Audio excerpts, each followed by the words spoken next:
This is Shantae, aka Shantizi. Welcome to my analysis today on Friday, June 19th, 2020. Happy Juneteenth, everyone. I hope you are having a great Juneteenth. And remember why we are celebrating Juneteenth, as I read yesterday, of our independence in 1865 fully, when Major, let's get his name together before I don't want to mess up nothing because I'm smart. When Major Gordon Granger landed in Galveston, Texas, when he heard the news that the war was over and that the slaves were now free. Note that 2.5 years prior, it was the Emancipation Proclamation of 1863, which was written by Abraham Lincoln back in on January 1st, 1863.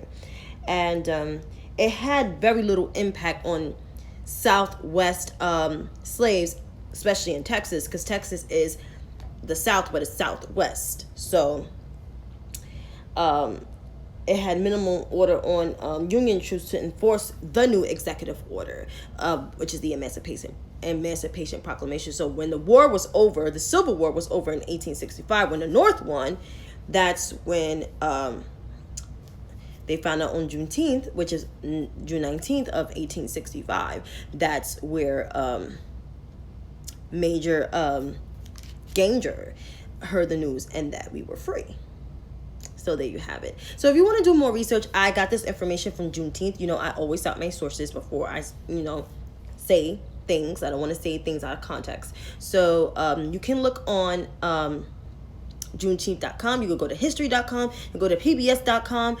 Don't go to Wikipedia. I always tell people, because people edit that information. People like you and I can edit information. It can be incorrect or inaccurate. So the best place to go to for your sources is Juneteenth.com, because they actually have a website for it. You can go to history.com, or you can go to PBS.com and other university history sources that you can go to get this information, to do your depth research, or you can do a encyclopedia or any book sources. So there you have it. But I'm going to get to my analysis today. I don't want to be too long-winded. I think the other day I was too long-winded. Yesterday I wasn't that long, so I just want to be brief. So COVID cases, I always start with the coronavirus. So COVID cases in the United States has reached 2.2 million. So I'll give you the exact number. According to Johns Hopkins University and Medicine, is 2,219,976 cases of COVID-19. And keep in mind, this has impact on the 49 states that's reopening, and that includes some of the 20 states that have saw increases in their COVID cases. And the number of deaths have reached up to 119,99. So we'll probably reach 120 probably tomorrow, and I believe by the end of this month we might reach 130. Who knows? Or 125. I may be wrong, but that's what I'm predicting. Don't shoot the messenger.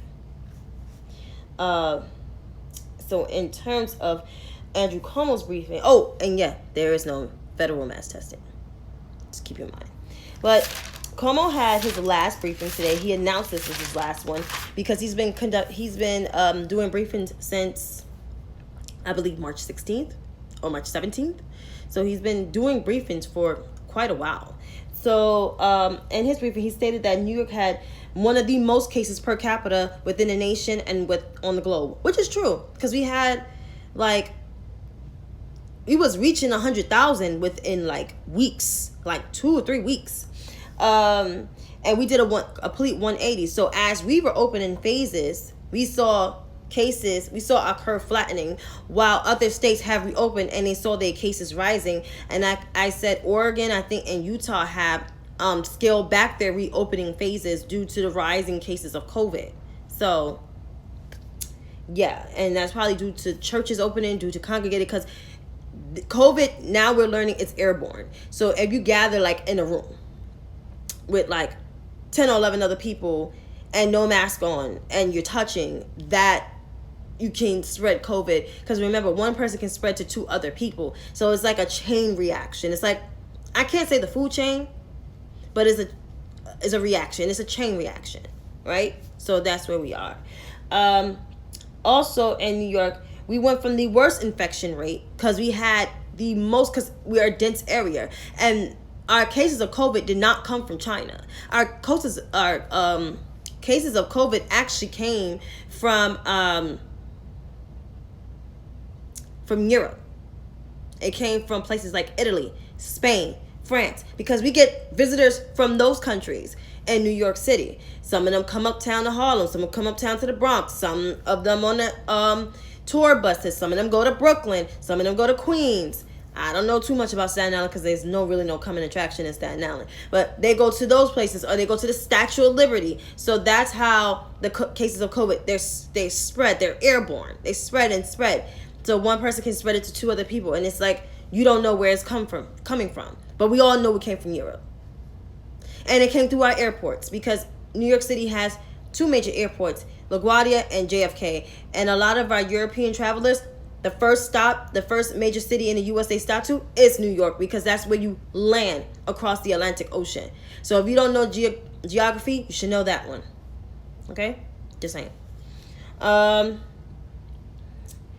Also, we have saved over 100,000 lives. According to the McKinsey report, they saw like about 200,000 deaths in New York City. I think. They saw a lot of deaths in New York City. They predicted it because of our area and how dense it is, and how you can fly over to another country from New York. You could fly over Europe, and Europeans come. They saw it, but because we did the stay-at-home order and we did it for a lengthy time, while other states was loosening on their social distancing measures. That's how, and we closed down everything. We closed down bars. We took some stuff out playgrounds. We are disinfecting things. We took a big step. So when people criticize, like Republicans criticize my Democratic mayor and governor, even though my mayor, I'm a little bit pissed with him, but even he has done a little bit better than some of these Republican elected officials. And of course my governor, which everybody been listening to, 59 million viewers have listened to him, which I didn't know that many people that listen to him, because you get actually the truth, even though as hardline he is. I mean, he's from Queens. Duh. It's Italian. So that's how you get that, So, yeah. Suggested others to be smart when opening the economy to other states. He was giving his opinion. He also thanked the people that work with him. He thanked the essential workers. That means people from the hospitals, people from the nursing homes, people that worked in the stores, like the grocery stores, security guards, police officers, first responders, and our NYPD. He thanked them for their services and risking their lives, with COVID cases, helping people like me. And he said some other stuff. He encourages people to keep wearing their mask and, and don't loosen on social distancing, which is good, because the second phase in New York is only 50% capacity of people. So I suggest that people that are going to the stores, because the stores are opening on Monday, I see people disinfecting and cleaning their products. You may not want to travel in groups, and wear your mask, please, in the love of God. Even though stores don't have the liberty, even though people can't deny you from going into the store with the mask, I suggest you wear a mask to protect yourself and to protect others that you love. And protect people like me, pedestrians that go to the store. In terms of New York City, I actually read my mayor's tweet, and he's actually making Juneteenth a school day off holiday, so students can celebrate Juneteenth and know what it means. Now, I hope he tells the school chancellor to incorporate the Juneteenth into school curriculum, because as a New York City kid growing up, I did not hear about Juneteenth in my curriculum. I learned about it, at home with my parents, like briefly as a little kid, but I got more in depth as I got older, like did some inquiring research on my own during like my junior, senior year of school, and then mostly in college. So there you have it. At one point, I got sidetracked on what Juneteenth means, and then as years went by, as I got in my 30s, I really started to, post things about Juneteenth, because I didn't post it at first because sometimes I will forget. But I knew about Juneteenth, and I knew it freed slaves. I knew. And I knew about the Emancipation Proclamation did not free everybody, because slaves wasn't still free, I know, from 1863. Not a lot of them. And half of the people that lived down south, they ain't started migrating until the 1920s. And by the time those slaves were free in 1865, half of them was already dead by the 20th century. So, of old age. So I'm like, what the hell? Make no sense. And that girl that said something in some video that the Republicans went viral on it. It was stupid. But, yep, so now New York City kids get to celebrate Juneteenth starting next year. They make steps on the Muslim holiday. Yeah, make steps on Juneteenth too. And there's more to come. As for now I'm about to get into Breonna Taylor's cases. So according to the Daily News, the New York Daily News, because I got the Daily News alert, one of the 3 officers in the fatal shooting of Breonna Taylor was fired for warrantlessly and blindly firing 10 rounds in her apartment, that's the chief said. Officer Brett Hankerson displayed an extreme indifference to the value of human life when he wantonly and blindly when he opened fire inside of Breonna Taylor's apartment with 10 gunshot rounds. When he was fired today, because he was fired today, I feel like that's still not enough. I'm going to get to that in a minute. Your use of his officer, the officer, which is the chief officer, wrote this. Your use of deadly force by blindly firing 10 rounds into Breonna Taylor's apartment without supporting facts that your deadly force was directed at a person posed on immediate threat of danger or serious injury to yourself and others. It posed on an immediate threat of danger of serious injury to yourself and others. And then further in the letter, because I didn't get to all of it, you further to be cognizant of the direction in your, I take notes of people, and your firearm was discharged. Some of the rounds you fired actually traveled into the apartment next to Miss Taylor's, endangering the 3 lives in that apartment. I found your conduct a shock to the conscience. I am alarmed and stunned. You used deadly force in this fashion. That's what the chief said. So Attorney Ben Crump, who is the attorney not just from George Floyd and Ahmaud Arbery, he was also attorney for Breonna Taylor. And I think he's the attorney for Dre'Shaun Reed too, who was another person that was killed. I think I'm going to get more of his stuff between tomorrow and Sunday. Attorney Ben Crump say, after 3 months, we're finally starting to see #Justice for Breonna Taylor. The termination of one of these officers who killed Breonna Taylor is long overdue. After 3 months, March 13th, hell yeah. But it's only the beginning. And he added, we need to see all officers from the LMPD involved in Breonna Taylor's killing to be fired and arrested. And it's true.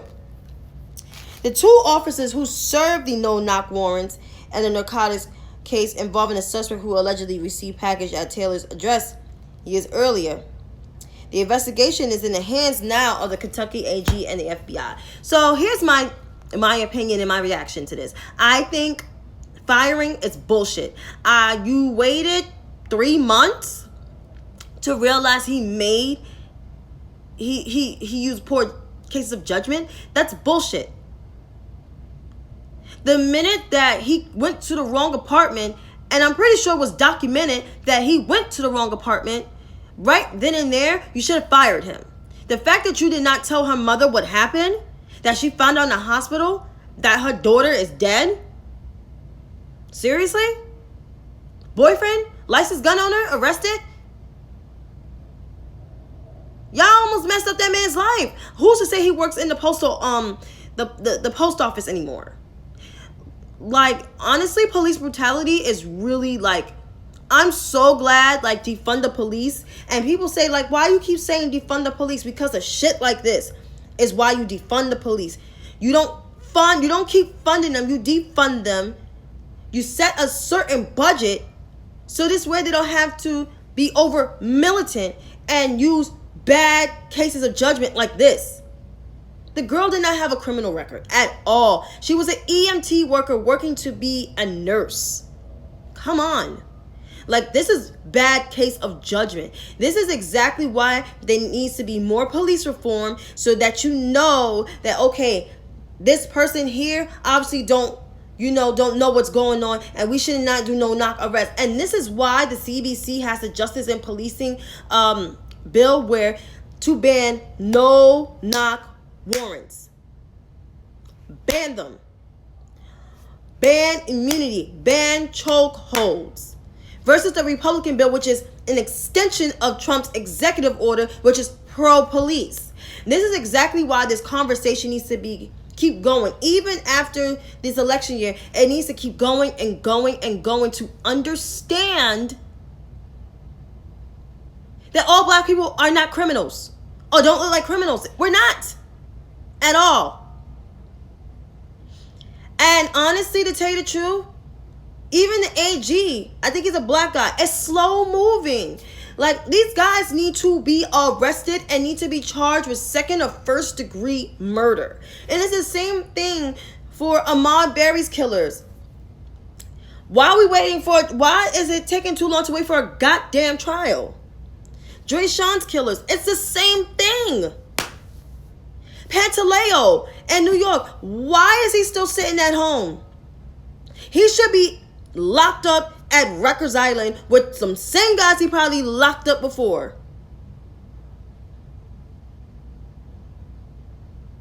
Same thing goes for what's his name? Amadou Diallo's killers, Sean Bell's killers. Come on. Like, there has to be justice. These people, these cops mostly need to be held accountable. They do. It's plain and simple. And I'm going to leave it there just as that. If I hear more developments, I'll let you know on Breonna Taylor's case. In terms of the White House briefing. So the White House, they had a briefing on Juneteenth. Spare us. And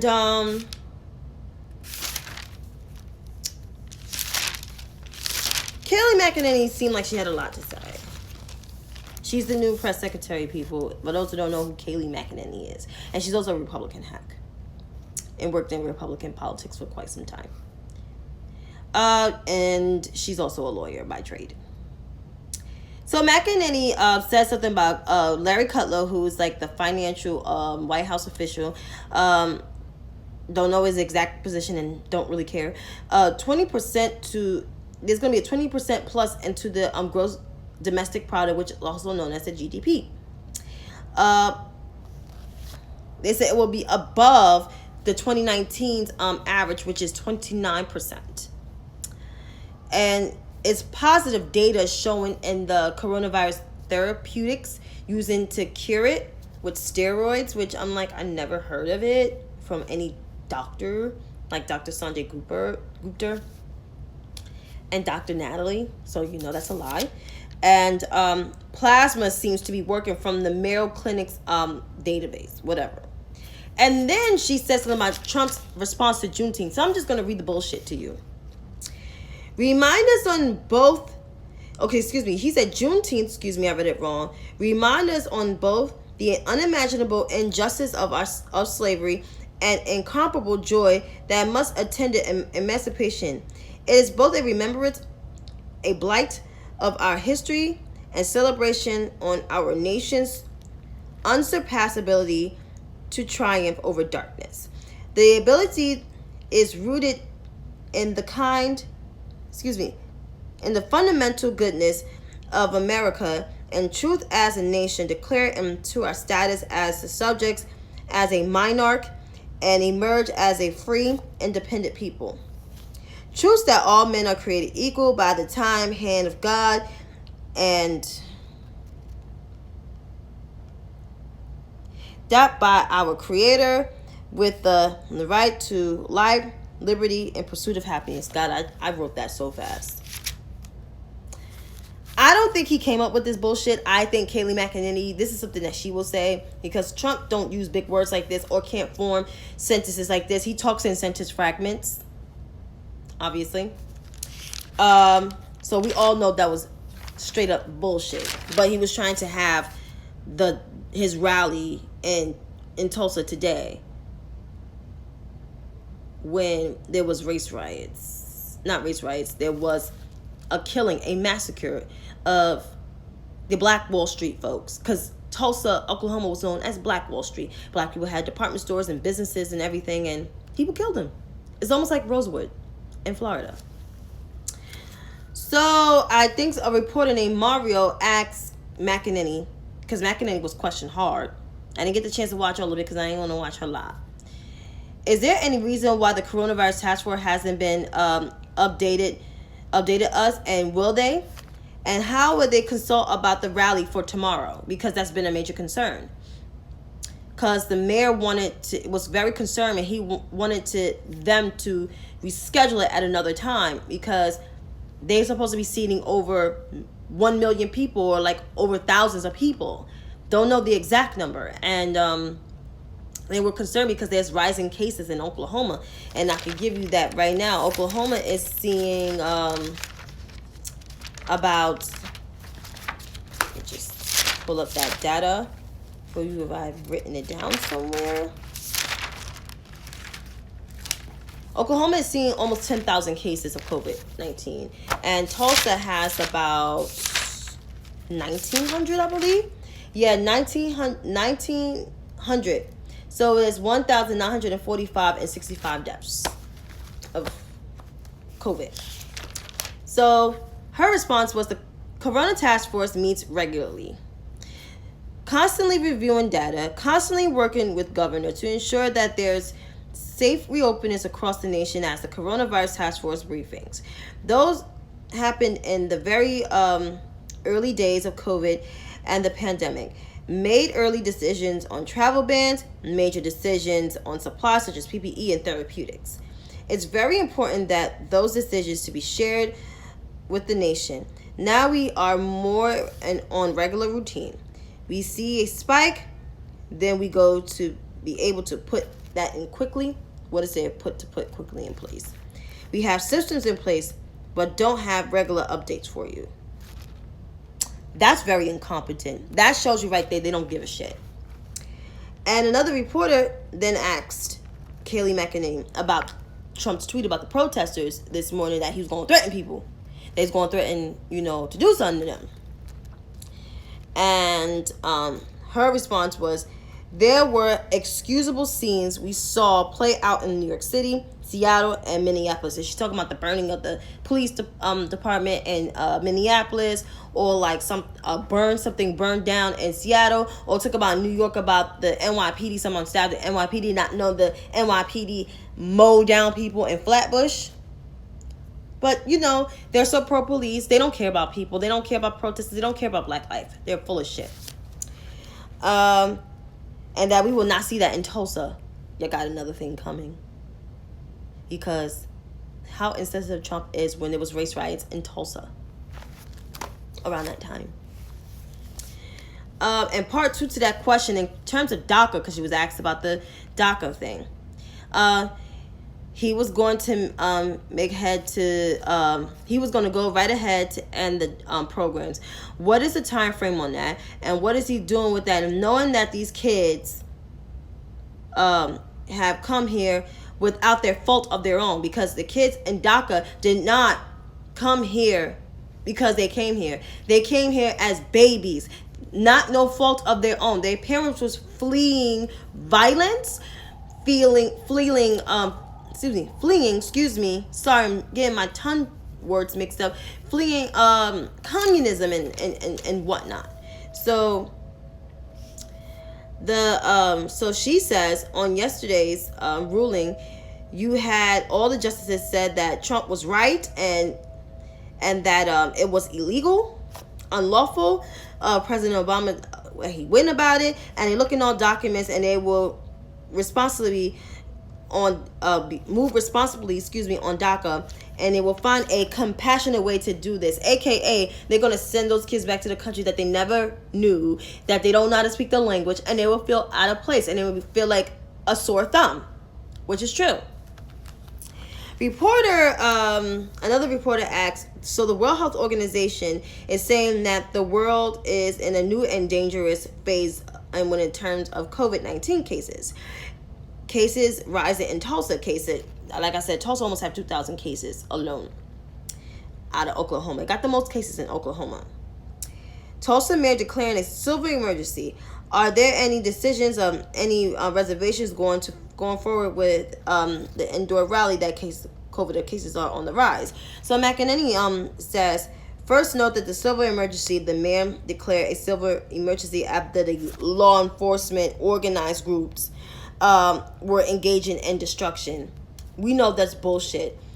The Tulsa mayor was alarmed. The health director said they need to reschedule this because they seeing almost 2,000 cases of COVID, even though there's 65 deaths, but that can rise alone. And that Trump is having this, he can actually, that state can have a big outbreak. That city alone and with the whole state can have an outbreak. Because I'm pretty sure there's not just only people from Tulsa that's coming. There's people from other cities in Oklahoma that's coming. So it's bullshit. We all know that. Right? So yeah. And she said, in terms of what the governor said, the state went on phase 3 as of June 1st, 56 days into the reopening plan. Currently, they have under 200 people in the hospitals and welcome Trump and his supporters. They have just about 200 because there's 65 in Tulsa and 65 in Oklahoma City. That's 130 people already. I mean, in terms of deaths. But they do have people in the hospital. Now, it was a follow-up question, and behind the scenes are the White House officials. They are expressing a bit of reservation. So McEnany said, we're all on board of going to take appropriate measures and hand sanitizer, temperature checks. And she said kids over 18 to 35 are seeing spikes because of asymptomatic individuals. I mean, duh, if the city's open without, any precautions, any exact direct measures, and no one's following the CDC guidelines, of course you're going to see shit like this.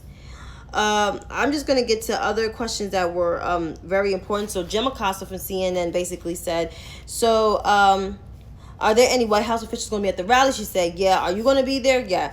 So he asked her, why you don't wear a mask? Why are you not wearing a mask? She said, it's a personal choice. I won't be wearing a mask. I can't speak for my other colleagues. And so he asked, why would you not wear a mask? If it's a sort of a political statement or just because Trump will be disappointed in you if you don't wear a mask? She said, I am tested regularly and it's safe for me to not wear a mask. I am in compliance with the CDC. She said, I'm in compliance with the CDC guidelines, which are recommended and not required. And then he just asked her about him tweeting a whole bunch of stuff, and then she comes to blame CNN, all kinds of shit. So here's my thing with this administration. This administration will make us sicker again.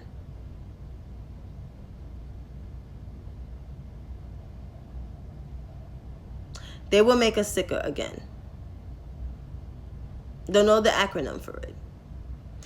So I suggest everyone who's watching or who will watch on my timeline, wear your mask. Wear your gloves if you wear gloves. If you don't wear gloves, make sure you have hand sanitizer. When you touch things, make sure you wipe your hands because the next person can touch you. Because it depends on human transmission. Because this here, and this is not coming from just regular people. These are coming from people that serve on the federal level, that serve in the White House. that is basically saying, I'm not wearing my mask because it's my choice. I'm tested regularly. But why are you not providing mass testing? Why are we seeing 20 states seeing rises in COVID cases? Why? They're listening to them. Their words are held to a standard. People in major cities may not hold their word to higher standards, but doesn't mean people in other places are following what they're saying. So with that being, I suggest that everyone wears a mask. Everyone. Wear your mask. If you live with people, when you come in the house, make sure you take off your clothes and wash your hands. Don't touch them for like hours. Because you can spread COVID to them.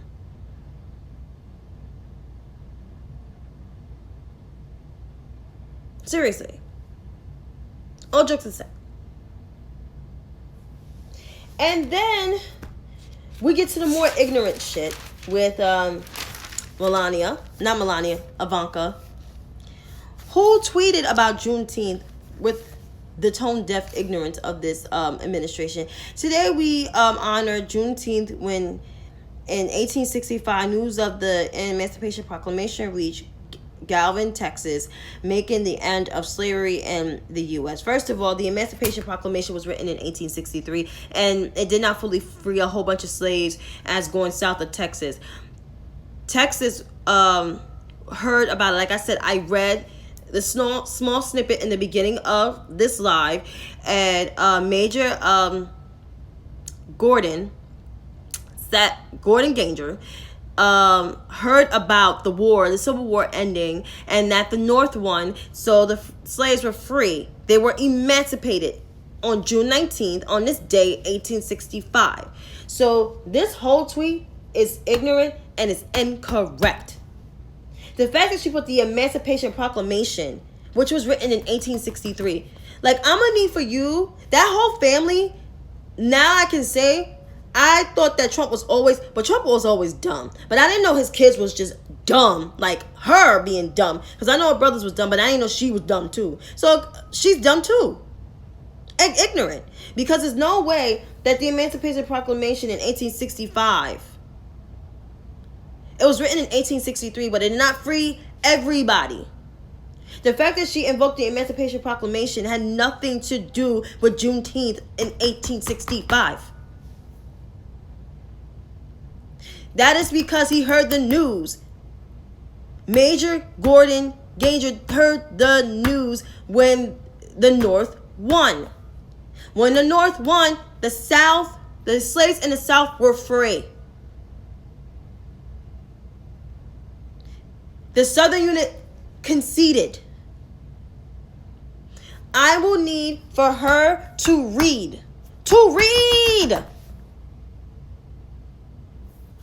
Shit. So tired of this administration and their ignorance. I can't. Get into something else. As you know, Amy Klobuchar withdrew her name from the VP nomination, which I think is good. But of course, she's getting criticism now from Warren supporters and other progressives, because that now that she withdrew her name, it advances people like Kamala Harris and even Val Demings. And now the progressives are going to cape for Val Demings because they don't want Kamala there because she's a cop. But then again, it's like Val Demings was a cop on the force for 30 years in Orlando.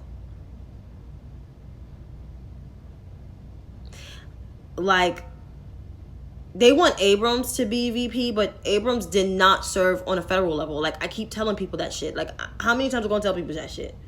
Like 1,000 times?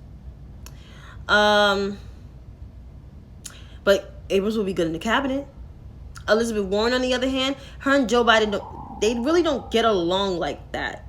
I mean, if she was to serve in the administration, she would serve as a Secretary of Treasury or maybe the Secretary of Education, because she is an educator. Like, I can't see her in that particular position, and not just because of color. I just can't. Hanjo, they will argue back and forth, and they're not too far in age. You need someone younger to succeed you. Your vice president should always be a little younger than you. If you're older,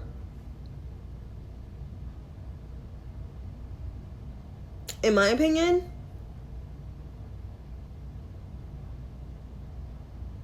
Or maybe it's just me. I don't know. But that's my opinion. But I would rather see a black woman in here. And I don't want to say any black woman because I have my choice. Maybe you guys don't agree with my choice, but I have my choice. But the next time, or maybe tomorrow, maybe you can send some questions to me. Or maybe send your opinions to me. Because I have the little question thing there. And you can give me your opinion. But as I conclude this live, I hope my rant did not turn anybody off. I hope you guys got something out of this live and always get something out of my lives.